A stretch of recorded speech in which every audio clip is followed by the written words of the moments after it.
everyone, welcome to our channel Shrill Biology. Today we are going to talk about how to learn or how to revise inorganic chemistry in a very short way. So let's get started.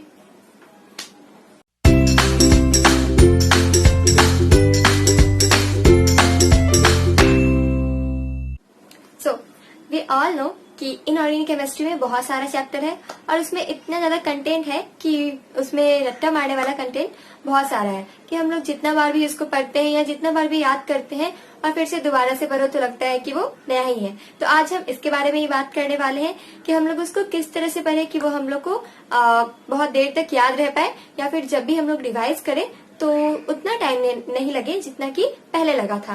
जैसे मान लीजिए कि अगर हम लोग P block, जो कि बहुत ही बड़ा चैप्टर है, अगर हम लोग उसको रिवाइज करते हैं तो एक बार में पूरा चैप्टर पॉसिबल नहीं है कि खत्म हो पाता है जब तक कि हम लोग उसको बहुत बार रिवाइज नहीं किए हो।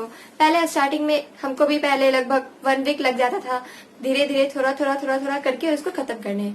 लेकिन अब इतना बार उसका रिवीजन हो चुका है कि अब बहुत ही आसान लगता है। हम उसका अलग से नोट्स भी बनाकर रखे हैं। उसका रिएक्शंस, जितना उसमें इतना सारा रिएक्शंस है, रिएक्शन से भी बहुत सारा क्वेश्चन आता है उसमें कि ऑक्सीडेशन नंबर वगैरह आ जाता है पी ब्लॉक के रिएक्शन से, या फिर ये आ जाता है कि किससे अमोनिया बनता है कौन से रिएक्शन से, या किससे नाइट्रोजन बनता है, किससे सल्फर बनता है। इस तरह से आ जाता है बहुत सारा रिएक्शन। तो सारा रिएक्शन भी याद करना जरूरी है। तो बात करते हैं कि किस तरह से हम लोग कर सकते हैं। टोटल इनऑर्गेनिक में 11th और 12th ये दोनों को मिलाकर टोटल 10 चैप्टर है और 10 चैप्टर बिल्कुल भी हार्ड नहीं है। उसको बस एनसीईआरटी से ही पढ़ना है, कहीं बाहर से नहीं पढ़ना है हम लोग को। एनसीईआरटी जितना से जितना ज्यादा हो सके एनसीईआरटी को उतने बार रिवीजन कर जाओ। अप्रॉक्स आई थिंक अभी तक हम 7 to 8 टाइम, ज्यादा नहीं, मतलब 7 to 8 टाइम हम अभी तक पढ़ चुके हैं। मतलब हर एक चैप्टर को 7 to 8 टाइम पढ़ चुके हैं और उसका रिएक्शन अलग से लिख लिए हैं ताकि जब भी हम रिवाइज करें तो एक बार पहले रिएक्शन को देख लें। कैसे बताते हैं, जैसे ये है मेरा एक डायरी है जिसमें कि हम सारा, मतलब बस केमिस्ट्री नहीं, बायोलॉजी, फिजिक्स और केमिस्ट्री, ये तीनों जो भी चैप्टर हमको हार्ड लगता है या फिर जो पढ़ने पे बार बार हमको याद नहीं रहता है, हम उसको इसमें लिख लेते हैं बहुत ही शॉर्ट वे में, या तो खुद से या फिर कोई भी वन शॉट किसी भी टीचर का वीडियो देख सकते हैं आप। बायोलॉजी में जैसे आनंद मनी सर का देख सकते हैं, या फिर अगर केमिस्ट्री में देखना है तो अरविंद सर, वेदांतु के, वो बहुत अच्छे से बता देते हैं वन शॉट रिवीजन में बहुत ही इफिशिएंटली। और या तो पीडीएफ डाउनलोड कर लीजिए या तो खुद का नोट्स बना लीजिए। तो हम क्या करते हैं, नोट्स बना लेते हैं। आई शो यू कौन सा, हाँ, लाइक ये तो इन्वर्टेड दिख रहा होगा अभी। ये है मेरा मेटलर्जी का notes, general principle and process of isolation. तो ये ओनली 3 से 4 पेज में यहाँ तक ये कंप्लीटेड है। ओनली 4 पेज में ये पूरा कंप्लीट हो गया है, जिसको हम बार बार इसको रिवीजन करते हैं तो ये अच्छे से याद हो जाता है। उसी तरह केमिकल बॉन्डिंग, जो कि एक बहुत ही बड़ा चैप्टर है, इसमें फिजिक्स का भी नोट्स है जो हमको नहीं होता है, अच्छे से समझ में नहीं आता है। उसका क्वेश्चंस वगैरह जैसे करंट हो गया या काइनेमेटिक्स हो गया, वो सब आप लोग अलग से लिख सकते हैं ताकि रिवीजन करने में इजी रहे। एक बार डायरी उठाए और बस रिवीजन कर लिए।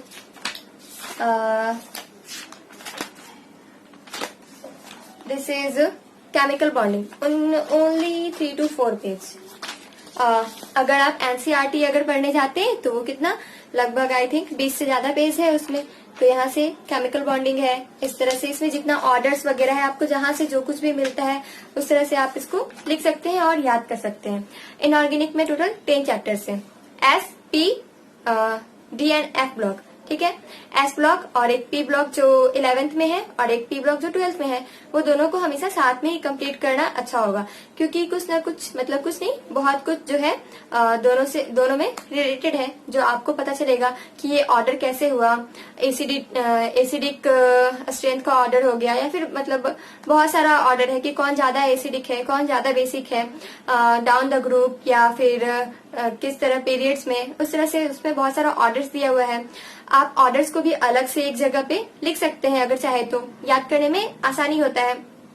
क्योंकि जितनी बार भी आप चैप्टर को रिवाइज करेंगे उतनी बार वो कंसाइज होते जाएगा, छोटा होते जाएगा, आपको अच्छे से समझ में आने लगेगा कि इस चैप्टर में क्या क्या है। शुरू में क्या दिया रहता है हर एक, जैसे SPD&F सब में शुरू में क्या दिया है, उसके इलेक्ट्रॉनिक कॉन्फ़िगरेशन के बारे में दिया है, फिर आयनाइजेशन एंथैल्पी वगैरह के बारे में, देन उसका प्रॉपर्टीज दिया है, फिर फिजिकल प्रॉपर्टीज है, देन केमिकल प्रॉपर्टीज है, प्रिपरेशन दिया है, हर एक में इसी तरह से।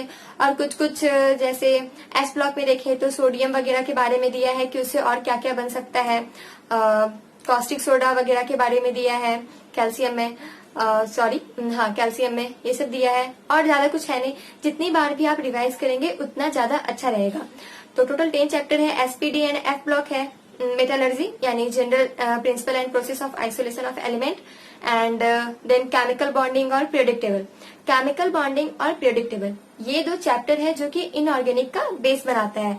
ये 2 चैप्टर आप अगर कंप्लीट कर लेते हैं, सबसे पहले आप लोग को केमिकल बॉन्डिंग और प्रेडिक्टेबल ही कंप्लीट करना है, उसके बाद ही आगे बढ़ना है, नहीं तो कुछ समझ में नहीं आएगा। क्योंकि प्रेडिक्टेबल में जितना भी ऑर्डर है, आयनाइजेशन एंथैल्पी या हाइड्रेशन एंथैल्पी, ये सब के बारे में दिया है।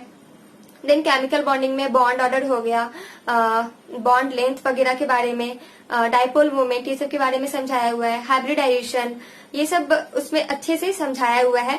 अगर एनसीईआरटी नहीं पढ़ना चाहते, इतना बड़ा है देख करके डर लग रहा है, तो आप किसी भी टीचर का वीडियो देख करके और नोट्स बना लीजिए, और देन प्रीवियस ईयर जेईई या फिर नीट का क्वेश्चंस बना सकते हैं आप, इस तरह से हो सकता है।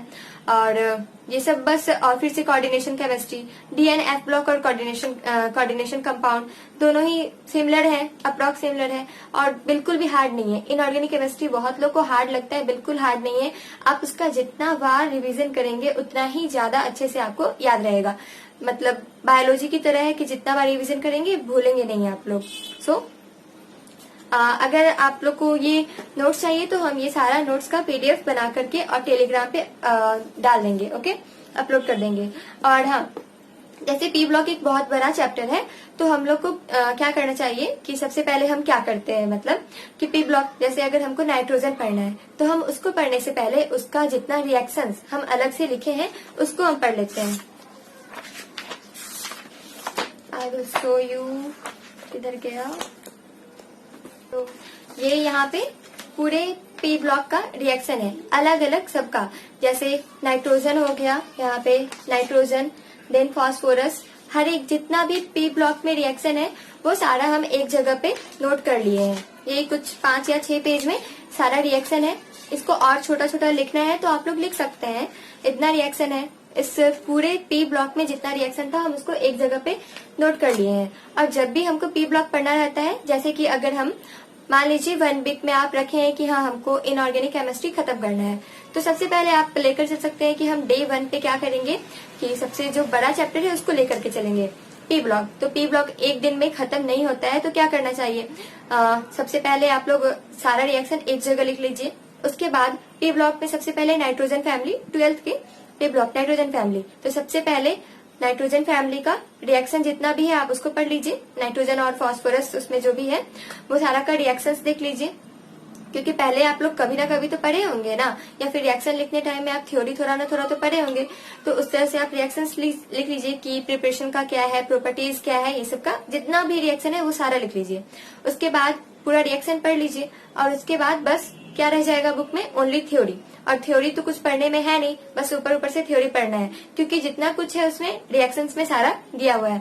और इसमें कुछ ऑर्गेनिक की तरह जो है मैकेनिज्म वगैरह नहीं है, ओनली बस रिएक्शन है। जितनी बार आप लिख कर प्रैक्टिस करेंगे, या फिर है तो अपने घर पे आप चिपका भी सकते हैं। जैसे बोर्ड वगैरह आता है, वॉलवेट का जो बोर्ड रहता है उसमें आप पेन लगा करके उसको चिपका सकते हैं। लेकिन हम तो क्या किए कि जैसे ये है ना, तो ये थर्मोकोल है जिसके ऊपर हम चार्ट पेपर चिपका दिए हैं, और इस पे जो भी हमको अपना नोट्स वगैरह इस पे लगाना रहता है लगा देते हैं। अभी हम हटा दिए हैं क्योंकि वीडियो बनाना था इसलिए हम हटा दिए हैं। तो आप लोग इस तरह से कर सकते हैं, इजी है। और इनऑर्गेनिक केमिस्ट्री हार्ड नहीं है, हमको तो फिजिकल, ऑर्गेनिक और इनऑर्गेनिक ये तीनों में सबसे इजी इनऑर्गेनिक लगता है, क्योंकि जितना बार भी पढ़ो उतने बार ये छोटा ही होते जाता है चैप्टर। आप लोग मतलब सोते उठते किसी भी तरह आप लोग इसको पढ़ सकते हो कभी भी। जैसे कैसे अभी बायोलॉजी सबका हो चुका होगा कि हम लोग बस बायोलॉजी, अगर कोई हम लोग को कहे कि ओनली बायोलॉजी पढ़ो तो 2 से 3 दिन में हम लोग पूरा उसको खत्म कर देंगे 11th-12th। उसी तरह इनऑर्गेनिक में भी है कि बस और बस रिवीजन है।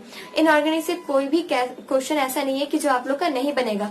प्रीवियस ईयर में सारा है जो या तो रिएक्शन से दिया हुआ है या फिर थ्योरी से दिया हुआ है बस, या फिर जो बॉक्स दिया हुआ है उसमें ऑर्डर वगैरह है, बॉइलिंग पॉइंट का, मेल्टिंग पॉइंट का, आयनाइजेशन एंथैल्पी का, ये सब का ऑर्डर है और कुछ भी नहीं है। एक बार आप लोग इसको करके देखिए, सब कुछ इजीली याद हो जाएगा इनऑर्गेनिक केमिस्ट्री में। हम सोच रहे हैं कि इसी तरह ऑर्गेनिक केमिस्ट्री का भी बना दे हम, और देन बायोलॉजी का भी बना देते हैं कि किस तरह से हम लोग बायोलॉजी या फिर बायोलॉजी भी रिवीजन कर सके अभी, क्योंकि एग्जाम हम लोग का पास आ रहा है। सो और हाँ, अभी बिल्कुल भी टेंशन नहीं लेना है, एग्जाम कैंसिल होगा नहीं होगा। अभी बस हम लोग को किसी भी तरह रिवीजन करना है, सबको अच्छे से रिवीजन करना है, और वीकली 3 टेस्ट देना है, कम से कम 3 टेस्ट और उसका एनालिसिस। देन अलग से उसका शॉर्ट नोट्स बना सकते हैं आप। जिस तरह हमको जो भी मिलता है इसमें अलग से मिलता है, जैसे ये नेशनल टेस्ट अभ्यास का जितना भी अलग से है वो सारा हम इसमें नोट कर लिए हैं।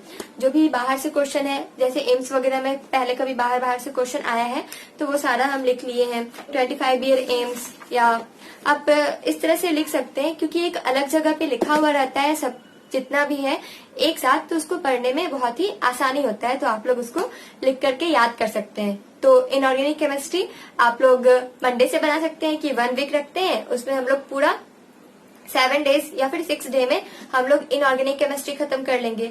और इनऑर्गेनिक के साथ फिजिक्स का कुछ छोटा मोटा चैप्टर खत्म कर सकते हैं। फिजिक्स का हम एक वीडियो बनाए हैं कि हाउ टू स्कोर 120+, उसमें आप लोग देख सकते हैं कि हम लोग फिजिक्स किस तरह से एलिमिनेट करके चैप्टर को पढ़ सकते हैं। केमिस्ट्री का भी बनाए हैं जिसमें इनऑर्गेनिक और ऑर्गेनिक का और फिजिकल केमिस्ट्री में एलिमिनेट किए हैं कि कौन कौन चैप्टर अभी हम लोग अगर नहीं करना चाहते तो उसको छोड़ सकते हैं। उसको छोड़ने के बाद भी अभी हम लोग का कितना नंबर आ सकता है, हम वो दोनों का ही लिंक डिस्क्रिप्शन में डाल देंगे जहां से आप लोग देख सकते हैं। So bye, stay tuned my video, stay healthy, stay safe, okay, और स्टडी करते रहिए। बाय।